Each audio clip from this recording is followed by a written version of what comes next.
Young David, a dreamer at heart, often fantasized about a life of splendor and luxury, far removed from the confines of his modest apartment. His imagination would whisk him away, painting vivid pictures of opulence and grandeur.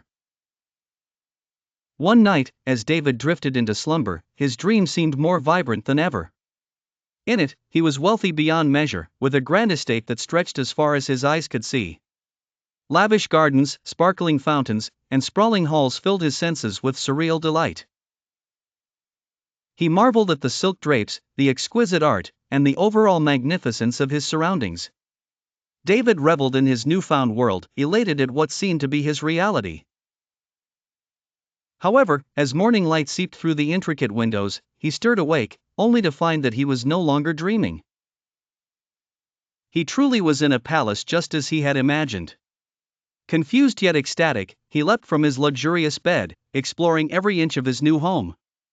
The sense of fulfillment was overwhelming, as David considered this miraculous event a manifestation of his lifelong dreams. But as he wandered through a long corridor, he stumbled upon a large ornate mirror, seemingly antique, and laced with an air of mystery. In the reflective surface, he noticed a faint inscription that sent chills down his spine: "You are still dreaming." A wave of anxiety swept over him, and suddenly the glamour of his surroundings felt contrived and distant.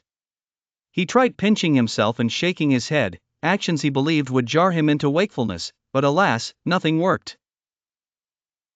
The realization hit him: he was trapped in a layer of his imagination that he couldn't escape. The opulence quickly turned into claustrophobia, as the walls of the mansion that once brought him joy began to close in, suffocating him with their grandeur.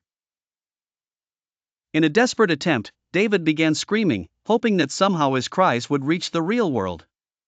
But the echoes of his voice faded into silence, leaving him isolated in his own creation, a dream-turned cage from which there seemed no escape.